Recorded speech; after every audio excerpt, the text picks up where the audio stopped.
결혼 5년 차라는 시간은 이제 서로의 숨소리만 들어도 상대의 기분을 알아챌 수 있는 익숙함의 깊이다. 아내 지수와 나, 우리는 그 흔한 권태기 한 번 없이 남들이 보기에 꽤나 이상적인 부부로 살아왔다. 퇴근 후 현관문을 열면 훅 끼쳐오는 은은한 섬유 유연제 냄새, 식탁 위에 정갈하게 차려진 저녁밥, 그리고 서로의 하루를 나누는 소소한 대화들. 그런 평범하고도 안온한 일상이 우리를 단단하게 지탱하고 있었다. 나는 지수를 누구보다 사랑했고, 그녀 또한 나의 예민한 구석까지 보듬어주는 다정한 사람이었기에 우리 사이에 비밀 따위는 없을 거라 확신했다. 그날도 평소와 다름없는 저녁이었다. 나는 소파에 앉아 TV 소리를 배경음 삼아 책을 읽고 있었고, 지수는 주방에서 내일 아침에 먹을 국을 끓이고 있었다. 문득 거실을 가로질러 지나가는 지수에게서 낯선 향기가 났다. 늘 쓰던 꽃향기 섞인 바디워시 향이 아니었다. 묵직하고 아주 고혹적이면서도 깊은 숲속에 온 듯한 바로 백단향, 즉 샌다루드 향이었다. 지수야, 오늘 향수 바꿨어? 냄새가 묘하네. 내 물음에 지수는 국자를 젓던 손을 잠시 멈칫했다. 아주 짧은 순간이었지만 등 뒤로 느껴지는 그녀의 어깨가 미세하게 굳는 것이 보였다. 그녀는 이내 특유의 부드러운 미소를 지으며 고개를 돌렸다. 그냥 기분 전환 좀 하려고. 어때? 너무 지네? 아니, 좋아. 뭔가 우리가 처음 만났던 가을날 같기도 하고 분위기 있네. 나는 그저 대수롭지 않게 넘겼다. 결혼 기념일이 얼마 남지 않은 시점이라 혹시 나 몰래 준비하는 무언가가 있나 싶어 내심 설레기도 했다. 지수는 효심이 깊기로 유명했다. 아픈 어머니를 살뜰히 챙기느라 늘 자신보다는 타인을 먼저 생각하는 사람이었기에 가끔은 이렇게 스스로를 위해 향수를 바꾸는 것조차 기특하고 사랑스러웠다. 하지만 평화는 오래가지 않았다. 그날 이후 나는 알 수 없는 불안감에 휩싸이기 시작했다. 의심이 많은 내 성격 탓일까? 아니면 무의식 중에 지수의 변화를 감지한 걸까? 그녀가 외출하고 돌아오는 횟수가 잦아졌고 휴대폰을 확인하는 손길이 예전보다 조심스러워졌다. 아니, 사실은 숨기고 있다는 표현이 더 정확할지도 모른다. 사건은 깊은 밤에 터졌다. 시계 바늘은 벌써 새벽 2시를 가리키고 있었다. 거실에 불을 끄고 소파에 홀로 앉아 지수를 기다리던 차였다. 철컥 도어락 소리와 함께 지수가 들어왔다. 현관문을 열자마자 집안을 가득 메우는 그 향기. 며칠 전 맡았던 샌다루드 향과는 비교도 안 될 정도로 진하고 강렬했다. 마치 향수를 몸에 들이부은 것처럼, 혹은 누군가의 살냄새가 지수의 코트 자락에 통째로 묻어온 것처럼 코를 찔렀다. 지수는 당황한 듯 황급히 코트를 벗어 옷장에 걸어두었다. 나는 어둠 속에서 천천히 일어나 그녀에게 다가갔다. 현관의 조명 아래 드러난 지수의 얼굴은 창백했다. 눈가는 미세하게 떨리고 있었고 입술은 꾹 다물려 있었다. 오늘 일이 많이 늦었네? 회사 일이 그렇게 바빠? 내 물음에 지수는 나를 쳐다보지도 못한 채 서둘러 화장실 쪽으로 발걸음을 옮겼다. 그녀의 뒷모습에서 느껴지는 기묘한 긴장감. 나는 다시 한번 물었다. 지수야, 왜 대답이 없어? 어디 다녀온 거야? 그녀가 멈춰섰다. 하지만 여전히 나를 보지 않았다. 화장실 문고리를 잡은 그녀의 하얀 손가락이 팽팽하게 힘이 들어갔다. 지독하게 밀려오는 샌다루드 향기 속에서 나는 비로소 깨달았다. 이 향기가 지수의 것이 아니라는 사실을. 그리고 내 아내가 지금 나에게 무언가 말할 수 없는 거대한 비밀을 숨기고 있다는 사실을 말이다. 지수는 아주 느릿하게, 마치 부서질 것 같은 목소리로 짧게 한마디를 내뱉고는 화장실 문을 닫아버렸다. 나중에 다 설명할게. 닫힌 문 너머로 물소리가 들려왔지만 그 소리는 나의 타들어가는 의심을 씻어내기엔 턱없이 부족했다. 나는 떨리는 손을 꽉 쥐며 지수가 왜 그토록 지독한 샌다루드 향을 묻혀 돌아왔는지, 그리고 그 향기의 주인은 누구인지에 대해 끊임없이 되묻고 있었다. 이 5년이라는 세월이 어쩌면 모래성처럼 무너지기 직전인지도 모른다는 서늘한 예감이 등줄기를 타고 흘렀다. 어느덧 우리 결혼 생활도 5년 차에 접어들었다. 늘 당연하게 내 곁을 지켜주던 아내의 빈자리가 요즘 들어 유독 크게 느껴진다. 예전 같으면 퇴근 후 함께 저녁을 먹으며 도란도란 이야기를 나누던 시간들이 이제는 차갑게 식은 거실의 공기 속에서 나 혼자만의 몫이 되어버렸다. 아내는 요즘 들어 부쩍 야근이 잦아졌다. 처음 한두 번은 그저 프로젝트가 바쁜가 보다 생각하며 묵묵히 저녁상을 차려놓고 기다렸다. 하지만 일주일, 2주일이 지나도록 매일 밤 11시가 넘어서야 현관문 도어락 비밀번호가 울리는 소리가 들리기 시작했다. 현관문이 열리고 아내가 들어올 때면 코끝을 찌르는 낯선 향기가 가장 먼저 나를 반겼다. 아내가 즐겨 쓰던 그 은은한 백단향 대신 어딘가 무겁고 날카로운 느낌의 향수 냄새가 섞여 있었다. 나는 그 냄새를 맡을 때마다 알 수 없는 불쾌함이 가슴 깊은 곳에서부터 차오르는 것을 느꼈다. 아내는 집에 들어오자마자 마치 무언가에 쫓기는 사람처럼 가방을 움켜쥐고 곧장 방으로 들어가 버린다. 휴대폰은 단 1초도 몸에서 떼어놓지 않는다. 심지어 샤워를 하러 들어갈 때도 휴대폰을 화장실 안까지 들고 들어가는 습관이 생겼다. 여보, 요즘 회사 일이 많이 힘들어? 이번 주 내내 야근이네. 내가 조심스럽게 말을 건네며 식탁 위에 따뜻한 차 한 잔을 내려놓으면 아내는 늘 같은 대답뿐이었다. 피곤함이 덕지덕지 묻어있는 얼굴로 나를 똑바로 쳐다보지도 않은 채 그저 고개만 가볍게 끄덕일 뿐이다. 새로 시작한 프로젝트가 생각보다 까다로워서 그래. 팀원들 다들 며칠째 야근이야. 당신은 먼저 자. 나 씻고 금방 나올게. 그게 전부였다. 내가 구체적으로 어떤 일이냐고, 힘든 건 없냐고 더 물어보려 해도 아내는 항상 나중에 이야기하자라며 대화를 회피했다. 그녀의 말투에는 다정함 대신 지독한 건조함만이 배어 있었다. 마치 우리가 쌓아온 지난 5년의 시간이 아무것도 아니라는 듯 벽을 치고 있는 기분이 들었다. 아내의 눈동자는 예전처럼 나를 향해 온전히 머물지 못하고 자꾸만 휴대폰 화면이나 창밖의 어둠을 향했다. 나는 의심하고 싶지 않았다. 아내의 깊은 효심을 알기에, 그녀가 짊어진 삶의 무게가 얼마나 무거운지 잘 알고 있었기에 더더욱 믿고 싶었다. 하지만 사람의 마음이라는 게 참 간사하게도 한 번 싹튼 의구심은 멈추지 않고 덩굴처럼 내 머릿속을 휘감았다. 아내가 숨기고 있는 것은 도대체 무엇일까? 회사 일이라기엔 그녀의 태도는 너무나도 경직되어 있었고 향기조차 이전과는 너무나 달랐다. 오늘도 아내는 늦었다. 밤 12시가 넘은 시간, 지친 몸을 이끌고 집에 들어온 아내는 평소보다 더 예민해 보였다. 먼저 씻고 나올게라는 짧은 말만 남긴 채 화장실로 들어갔다. 습기찬 수증기가 화장실 문틈으로 새어나오기 시작할 무렵, 거실 소파 위에 놓여있던 아내의 핸드폰이 진동하기 시작했다. 화면 속에는 발신자 표시 제한이라는 글자가 선명하게 찍혀 있었다. 누구일까? 이 늦은 시간에. 심장이 쿵쿵거리며 귓가에 울렸다. 전화를 받아야 할지 아니면 그냥 둬야 할지 고민하는 찰나 화장실 문이 거칠게 열렸다. 샴푸. 거품이 덜 씻긴 채 젖은 머리카락을 늘어뜨린 아내가 마치 짐승처럼 날카로운 비명을 내지르며 거실로 뛰쳐나왔다. 그녀는 내 손이 닿기도 전에 낚아채듯 휴대폰을 집어들더니 눈이 마주치기도 전에 거절 버튼을 눌러버렸다. 아내의 손끝이 가늘게 떨리고 있었다. 그 짧은 순간 아내의 눈빛에서 본 것은 당혹감을 넘어선 숨길 수 없는 공포였다. 대체 그 번호는 누구이길래 아내는 이렇게까지 무너지는 걸까? 의심이라는 것은 참으로 끈질기게도 머릿속을 파고들었다. 마치 마른 장작에 불이 붙듯 사소한 징후들은 순식간에 내 이성을 집어삼키고 있었다. 아내를 향한 사랑은 분명했기에 그만큼 배신감에 대한 두려움도 비례해서 커졌다. 최근 들어 아내는 유난히 나를 피했다. 현관문을 열고 들어오는 그녀의 몸에서 풍기는 그 낯선 샌다루드 향이 방 안 가득 퍼질 때마다 나는 숨을 멈추고 그녀의 눈치를 살피곤 했다. 어느 날 저녁 소파에 앉아 멍하니 텔레비전을 보던 아내가 옷을 갈아입으러 안방으로 들어갔다. 거실에 덩그러니 놓인 그녀의 가방에서 묘한 불안감을 느꼈다. 나는 홀린 듯 아내가 벗어놓은 블라우스로 다가갔다.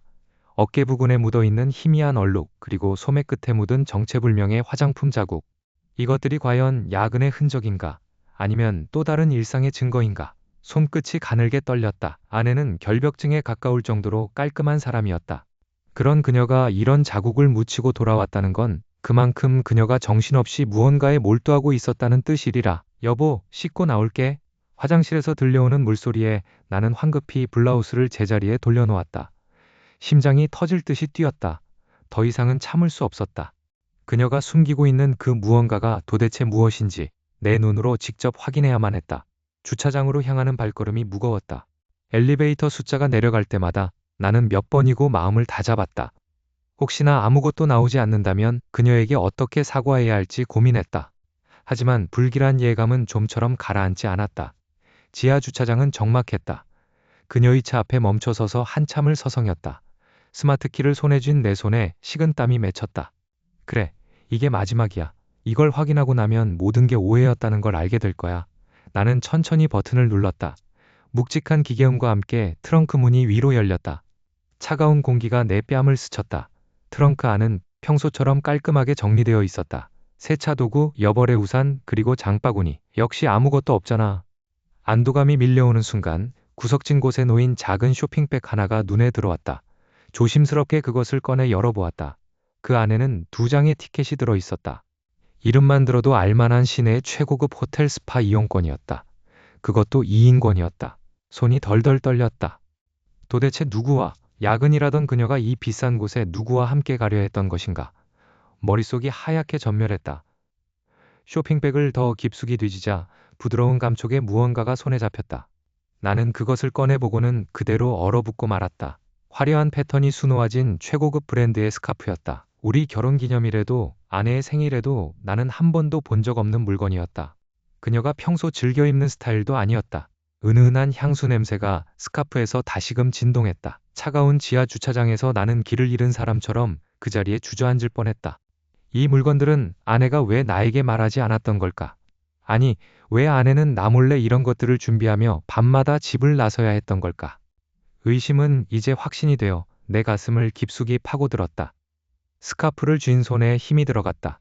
그 순간 주차장 입구 쪽에서 구두굽 소리가 또각거리는 소리가 들려왔다. 아내였다. 그녀가 내려오고 있었다. 아내의 자동차 트렁크를 뒤지던 그 짧은 순간 내 손끝은 떨리고 있었다. 트렁크 구석, 스페어 타이어 근처에 놓여있던 작은 파우치 하나가 내 시선을 잡아 끌었다. 심장이 쿵쿵거리는 소리가 귓가를 맴돌았다. 단순히 회식이나 야근 때문이라면 왜 이런 곳에 파우치를 숨겨두는 걸까? 아내의 차 안에서는 늘 은은하게 풍기던 그 낯선 샌다로드 향이 짙게 배어나왔다. 나는 숨을 죽이고 파우치 지퍼를 천천히 열었다. 그 안에는 영수증 몇 장이 구겨진 채 들어있었다. 가장 먼저 눈에 들어온 것은 서울 시내의 한 고급 호텔 숙박 영수증이었다. 날짜는 지난주 금요일, 아내가 거래처 임원과의 긴급 회의가 있다고 말했던 그날이었다. 금액을 확인하는 순간 내 눈을 의심했다. 일반적인 비즈니스 숙박이라고 보기엔 지나치게 비싼 가격이었다. 그 옆에는 또 다른 영수증들이 쏟아져 나왔다. 평소 아내가 즐겨 찾던 곳과는 전혀 다른 화려하고 고급스러운 레스토랑들의 결제 내역이었다. 우리 결혼기념일에도 가보지 못한 곳들이었다. 머릿속이 하얗게 전멸하는 것 같았다. 그동안 아내가 말했던 야근이 이런 장소에서 이루어지고 있었다니 도저히 믿기지 않았다. 도대체 왜? 나는 나지막이 읊조렸다. 배신감보다 먼저 찾아온 것은 지독한 슬픔이었다. 아내는 나를 너무나 사랑한다고 말했었다. 매일 아침 출근길에 내 넥타이를 매주며 환하게 웃어주던 그 모습이 우리가 함께 보낸 5년의 시간이 전부 거짓이었단 말인가?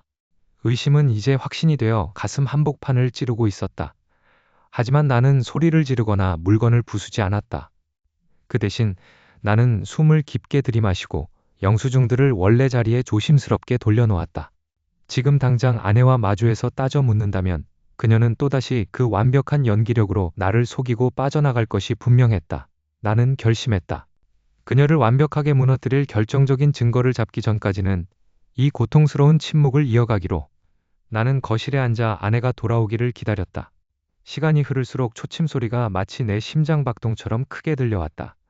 마침내 현관문 도어락 비밀번호가 눌리는 소리가 들렸다. 나는 재빨리 차분한 표정을 가장하며 거실 불을 껐다. 아내가 들어와 가방을 내려놓는 소리가 들렸다. 그녀의 몸에서 여전히 짙은 샌다로드 향이 났다. 나는 소파에 깊숙이 몸을 파묻고 떨리는 손을 주먹 꽉 쥐었다. 다음 날 저녁, 아내는 다시 한번 중요한 클라이언트와의 저녁 식사가 있다며 차려입기 시작했다. 그녀는 화장대 앞에서 평소보다 더 꼼꼼하게 립스틱을 덧발랐다. 나는 아무것도 모르는 척 소파에서 TV를 보는 척하며 그녀의 뒷모습을 지켜보았다.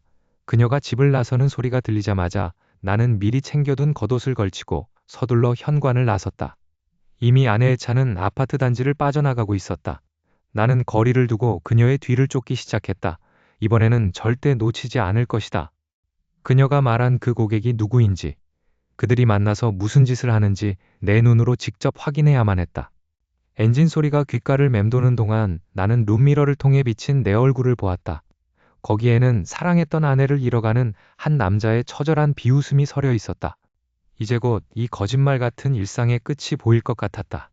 차는 시내 중심가를 지나 어제 영수증에서 보았던 그 고급 호텔을 향해 미끄러지듯 달려가고 있었다. 내 손은 핸들을 잡은 채 하얗게 질려 있었다. 오늘 밤 이 길의 끝에서 나는 무엇을 보게 될까? 과연 나는 그 광경을 보고도 무사히 돌아올 수 있을까? 차가 호텔 주차장 입구로 들어섰다. 드디어 모든 것이 드러날 시간이었다. 심장이 터질 듯이 뛰었다. 차 안의 공기는 무겁고 탁했다. 나는 숨소리조차 죽인 채 멀찍이 세워둔 차 안에서 아내의 뒷모습을 응시했다. 화려한 호텔 로비일 거라 확신했던 내 예상은 보기 좋게 빗나갔다. 아내가 도착한 곳은 도시의 가장자리, 재개발이 무기한 연기된 낡고 칙칙한 단독주택 단지였다. 가로등마저 드문드문 꺼져 있는 이곳은 사람의 온기라곤 전혀 느껴지지 않는 스산한 공간이었다. 아내는 익숙한 듯 낡은 철문을 열고 안으로 들어갔다. 나는 문이 완전히 닫히기 직전 아주 좁은 틈 사이로 그녀가 들어가는 것을 확인하고는 차 문을 열었다. 낡은 타이어가 자갈을 밟고 지나가는 소리가 유난히 크게 들려 흠칫 놀랐다.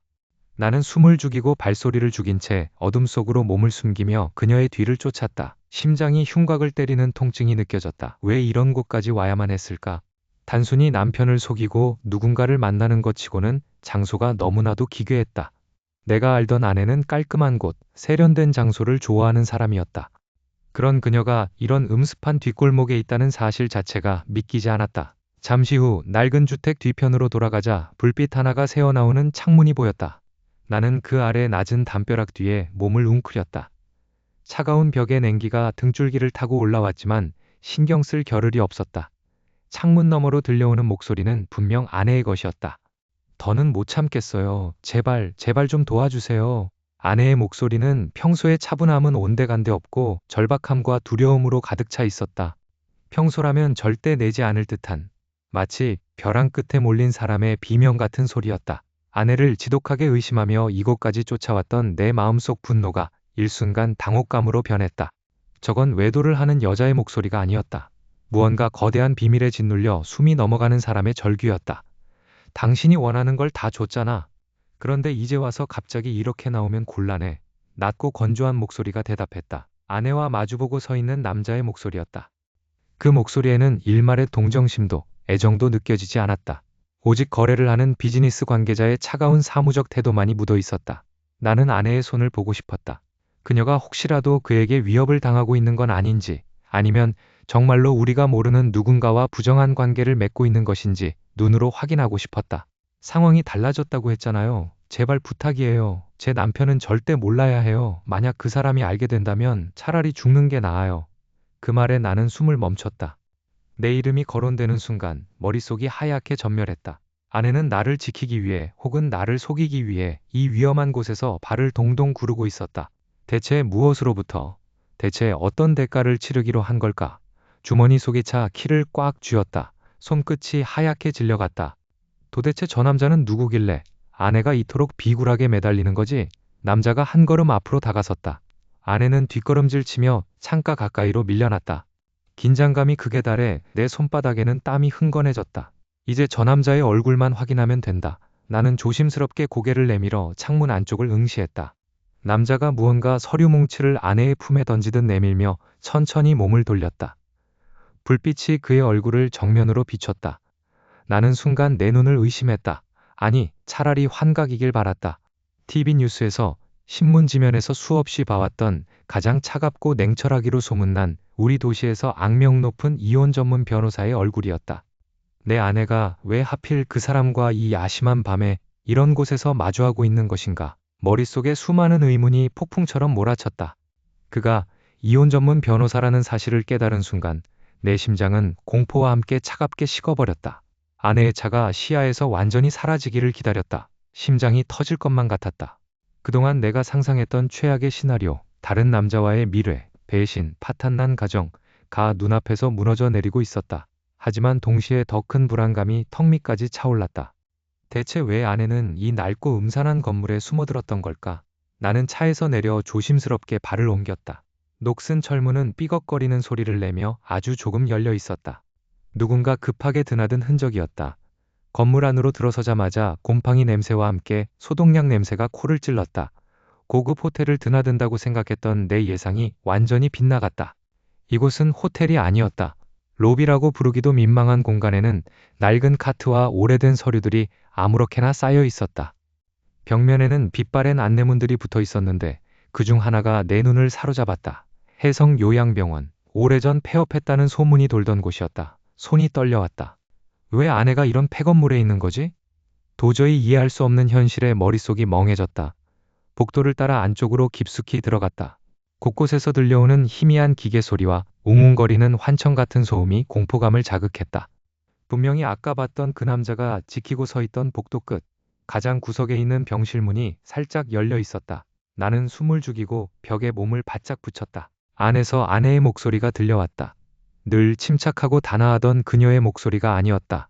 마치 짐승이 울부짖듯 억눌린 울음소리가 섞인 떨리는 목소리였다. 엄마, 저예요. 딸이잖아요. 제발, 제발 기억해 주세요. 나는 문틈으로 조심스럽게 안을 엿보았다. 그곳에는 휠체어에 앉아 허공만을 응시하는 노파가 있었다.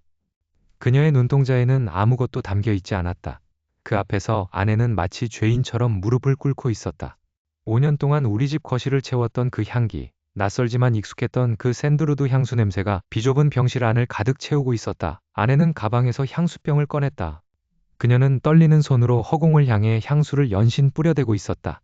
그 향기에 노파의 기억이 조금이라도 반응하기를 바라는 듯 절박하고 애처로운 몸짓이었다.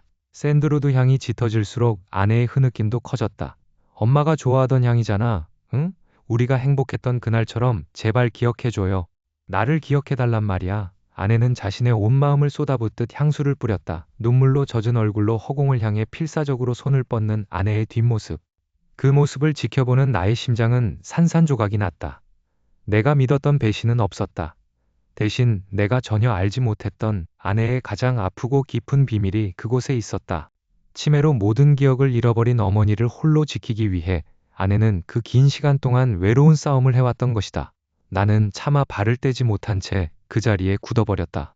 아내가 왜 밤늦게까지 회사에서 야근을 한다고 거짓말을 했는지, 왜 그렇게 피곤해했는지, 왜 그토록 이 냄새에 집착했는지 모든 퍼즐이 맞춰졌다. 하지만 동시에 궁금해졌다. 왜 그녀는 나에게 이 사실을 말하지 않았을까? 이 비극적인 고독을 왜 나를 제외한 채 혼자 짊어지려 했던 걸까? 나는 문고리를 잡은 채 무너져 내리는 아내의 울음소리를 들으며 차가운 복도 바닥에 주저앉고 말았다. 우리 사이의 거리는 불과 몇 미터였지만 그 사이에는 우리가 5년 동안 쌓아온 신뢰보다 더 깊고 어두운 절벽이 놓여 있었다. 아내의 떨리는 손끝에서 분사되는 향수 안개가 병실 조명을 받아 서글프게 일렁이고 있었다. 심장이 쿵쾅거리는 소리가 귓가에 이명처럼 울렸다. 병원 특유의 싸늘한 소독약 냄새와 낡은 벽지에서 풍기는 곰팡이 냄새가 뒤섞여 숨을 조여왔다. 나는 방금 전까지 내 머릿속을 지배하던 배신이라는 단어가 얼마나 허무하고 잔인한 오해였는지를 깨닫는 순간 온몸에 힘이 빠져나가는 것을 느꼈다. 아내의 옷에서 났던 그 낯선 향기, 내가 그토록 증오했던 그 샌다루드 향은 외간 남자의 것이 아니었다. 어머니가 생전에 가장 좋아하셨던, 아내가 어린 시절부터 기억하고 있던 그 그리운 향기였다. 아내는 치매로 기억을 잃어가는 어머니를 위해 어머니가 유일하게 반응하시는 그 향수를 매일같이 몸에 뿌리고 이곳을 찾았던 것이다. 나는 바보처럼 내 아내가 나 몰래 다른 누군가를 만나며 사랑을 속삭이고 있다고 확신했다. 그녀의 피로가 서린 눈 밑 다크서클이 야근의 흔적이 아니라 밤새 어머니의 곁을 지키며 간호한 훈장이었다는 사실을 알게 된 순간 가슴 한구석이 날카로운 칼날로 찔린 듯 아려왔다. 복도 끝 희미한 전등 아래 아내가 문을 열고 나오다 말고 그 자리에 털썩 주저앉았다. 그녀는 소리조차 내지 못한 채 어깨를 격렬하게 들썩이며 울고 있었다. 나는 차마 그녀 앞에 나설 수 없었다. 내 오해로 인해 이 어린 사람이 지난 몇 달간 얼마나 고통받았을지 감히 짐작조차 할 수 없었기 때문이다.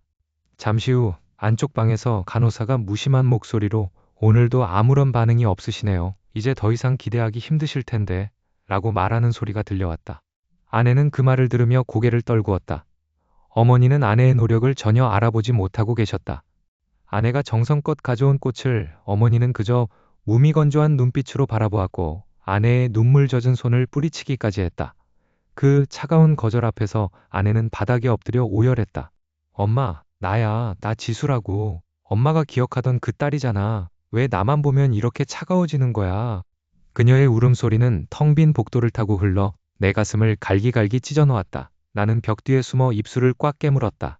내가 그녀를 의심하고 그녀의 뒤를 캐고 휴대폰을 뒤지며 혼자 상상의 나래를 펼칠 동안 내 아내는 세상에서 가장 사랑하는 사람에게 매일같이 이별을 통보받고 있었던 셈이다.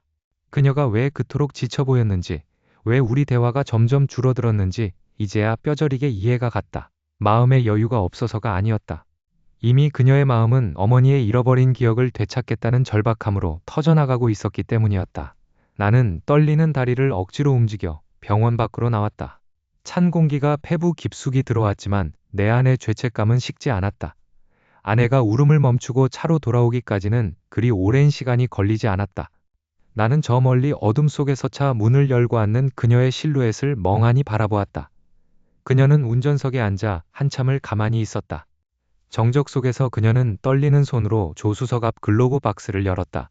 그 안에서 나온 것은 서류 봉투 하나였다. 그녀는 봉투를 천천히 열어 내용물을 꺼냈다. 희끄무레한 종이 뭉치가 가로등 불빛 아래 드러났다. 이혼 합의서였다. 그녀는 그 서류를 한참 동안 응시했다. 아직 서명란은 비어 있었다. 그녀의 눈에 다시 눈물이 고였다. 혼잣말처럼 작게 중얼거리는 소리가 바람을 타고 내게 들려왔다. 나 때문에 당신까지 더 이상 힘들게 할 수는 없어. 이기적인 나를 용서해. 그녀는 펜을 꺼내려다 말고 다시 망설였다. 내가 그토록 오해하고 미워했던 아내의 손에는 우리 관계를 정리하겠다는 서글픈 결심만이 가득 차 있었다. 나는 차마 다가가지 못한 채 덜덜 떨리는 손으로 핸드폰을 꽉 쥐었다. 이제 이 무거운 침묵을 깨고 그녀 앞에 나타나야 할지, 아니면 이 비극적인 오해의 끝에서 마주할 진실을 어떻게 감당해야 할지 머릿속이 하얗게 전멸했다. 그녀가 막 펜끝을 서류에 갖다 대려는 그 위태로운 순간, 나는 과연 그녀의 손을 잡을 수 있을까? 병원 복도의 공기는 차갑고 날카로웠다. 소독약 냄새가 코끝을 찔렀지만 내 머릿속에는 오직 아까 본 아내의 뒷모습뿐이었다. 어머니의 침대 곁에서 어린아이처럼 어깨를 떨며 울던 그 모습, 매일 밤 향수 냄새를 풍기며 나를 안아주던 그 사람이 사실은 병든 어머니를 홀로 지키며 그 짙은 나무 향으로 병원의 쾌쾌한 냄새를 덮으려 애썼던 것이다. 나는 그녀가 걸어나온 복도 끝 창가에 서 있는 아내의 뒤로 다가갔다. 그녀는 내 발소리를 들었는지 멈칫하며 뒤를 돌아보았다. 눈가는 이미 붉게 충혈되어 있었고 내 얼굴을 확인한 그녀의 눈동자가 갈 곳을 잃고 흔들렸다. 당신, 여긴 어떻게? 그녀의 목소리는 갈라져 있었다. 나는 할 말을 잃었다. 내가 그동안 이 사람을 얼마나 오해했는지, 그리고 이 사람이 얼마나 지독하게 혼자서 이 무게를 짊어지고 있었는지 생각하니 심장이 짓눌리는 것 같았다. 나는 떨리는 손으로 그녀의 어깨를 잡으려다 멈칫했다. 다 봤어. 여기서 어머니를 뵙고 있었던 거구나. 왜 말 안 했어? 왜 나를 속이고 혼자 이 고통을 감당한 거야? 내 물음에 아내는 쓴웃음을 지었다. 그 표정은 내가 알던 다정한 아내의 것이 아니었다. 너무나도 지쳐버린, 이제는 희망조차 놓아버린 사람의 얼굴이었다. 말하면 당신이 힘들어할까봐 그랬어. 당신도 당신 일로 충분히 버거워하는데 내 가정사까지 얹어주고 싶지 않았거든. 우리 엄마, 이제 나도 못 알아봐. 매일 밤 나를 보며 누구냐고 묻는 사람을 보면서 그래도 내가 아니면 아무도 곁에 없을 것 같아서 그게 내 몫이라고 생각했어. 아내는 고개를 떨구었다.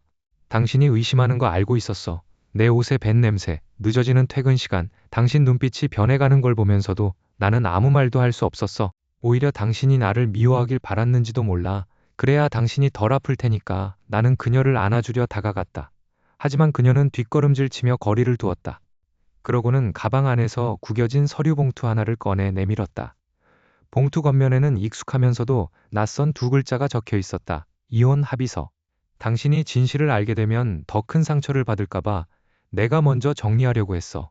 당신은 더 행복해질 자격이 있는 사람이니까. 나 같은 사람한테 더 이상 매이지 마. 그녀의 차가운 말 한마디 한마디가 내 심장을 난도질했다. 나는 떨리는 손으로 봉투를 받아들었다. 그 안에는 이미 그녀의 도장이 찍힌 내 이름이 적힌 이혼 서류가 들어있었다. 이 순간 나는 갈림길에 섰다. 내가 그동안 오해하고 그녀를 뒷조사했다는 사실을 지금 이 자리에서 모두 털어놓고 그녀의 짐을 함께 나누자고 말해야 할까? 아니면 그녀가 나를 떠나보내려 하는 이 상황을 그대로 받아들이고 아무것도 모르는 척 연기하며 마지막 배려를 해야 할까? 나는 서류를 쥔 손에 힘을 주었다. 그녀의 눈은 나를 똑바로 응시하고 있었다. 이제 내가 어떤 답을 내놓느냐에 따라 우리의 5년은 그대로 끝이 나거나 아니면 전혀 다른 고통의 서막을 열게 될 것이다. 나는 침을 삼켰다. 숨소리조차 낼 수 없는 정적 속에서 나는 천천히 입을 때려 했다. 병원 주차장으로 향하는 길은 유난히 길게 느껴졌다. 차창 밖으로 스치는 가로등 불빛이 밤안개 속에 흐릿하게 번졌다. 옆 좌석에 앉은 아내, 지혜의 옆 얼굴은 창백했다. 며칠 밤을 꼬박 새우며 어머니를 돌보고 나라는 남편의 의심까지 감당해야 했던 그녀의 어깨가 앙상해 보였다. 나는 핸들을 잡은 손에 힘을 주었다. 내 의심이 얼마나 오만하고 잔인했는지 그 사실을 깨닫는 순간 내 안의 세상은 무너져 내렸다. 미안해. 짧은 한마디가 차 안에 정막을 갈랐다. 지혜는 고개를 돌리지 않은 채 창밖만 응시했다. 나는 그녀의 손을 잡으려다 멈칫했다. 우리의 결혼 생활은 지난 5년 동안 아주 견고한 성처럼 느껴졌다. 하지만 그 성은 내가 직접 쏜 의심이라는 화살에 맞아 곳곳에 금이가 있었다. 지혜는 여전히 나무 향이 옅게 밴 향수를 뿌리고 있었다.